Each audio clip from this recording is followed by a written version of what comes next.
10 family members froze to death in the scorching summer heat. A man approached one of the girls, lifted her head, and discovered her skin remained soft and elastic. She hadn't frozen to death. Instead, the sudden blizzard had caused snow to sweep across Argentina at a staggering 48 degrees Celsius. Everyone died instantly upon contact with the snow. While cars, phones, and all electronic devices lost power, only a few indoors survived. They gradually uncovered the terrifying truth behind the snowstorm. 5 old friends gathered to play cards. Just as they were enjoying themselves, the power suddenly went out. Strangely, everyone's phones shut down instantly. At the same moment, the hostess rushed downstairs in a panic. She told her husband Tom she'd seen through the window that their neighbor had collapsed on the street. Tom glanced out the window and guessed it was a heart attack, but as he prepared to open the door to help, a loud crash erupted outside. A car had crashed. The driver's arm hung limply out the window, seemingly unconscious. Then they saw heavy snow falling outside, but it was summer, with temperatures soaring to 48 degrees, just as everyone was feeling bewildered.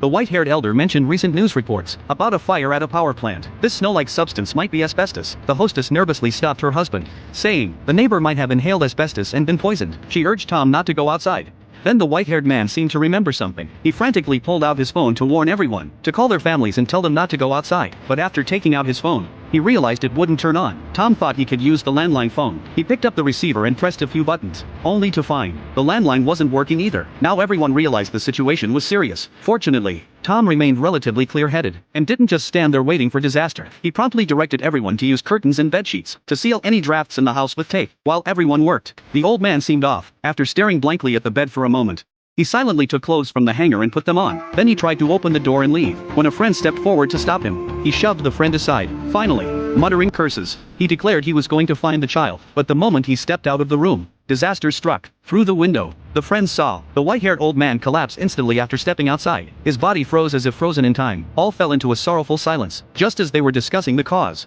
Juan saw something through the window. The light came on in the neighbor's window across the street. The neighbor pulled back the curtains. Juan raised his arm, trying to warn him not to open the window. But from that distance, the neighbor couldn't possibly hear him. So Tom held the oil lamp up to the window, waving it back and forth as a warning. But the neighbor seemed to think Tom wanted something, and opened the window. In a split second, he froze against the window pane. His wife rushed over to check and also froze at the window. This scene left Juan feeling uneasy. His wife always got up early to run, so he had to warn her before dawn. Juan put on an old mask. Then he nervously stepped outside. To his surprise, he found himself unharmed. It seemed the mask and clothes had indeed worked. Only when his feet touched the white expanse did he realize it wasn't asbestos at all, it was snow. Passing the body of a fallen friend, he paused for a silent moment of mourning before bidding farewell to his friend at the window. Along the way, he saw many dead bodies strewn across the streets. The city now resembled a post-apocalyptic wasteland, a city of the dead. Yet as he walked, he heard someone whistling. He cautiously glanced behind him but saw nothing. Only when the whistle sounded again did he notice it was the aluminum ladder of an electrical repair box. The wind caused it to scrape against the utility pole,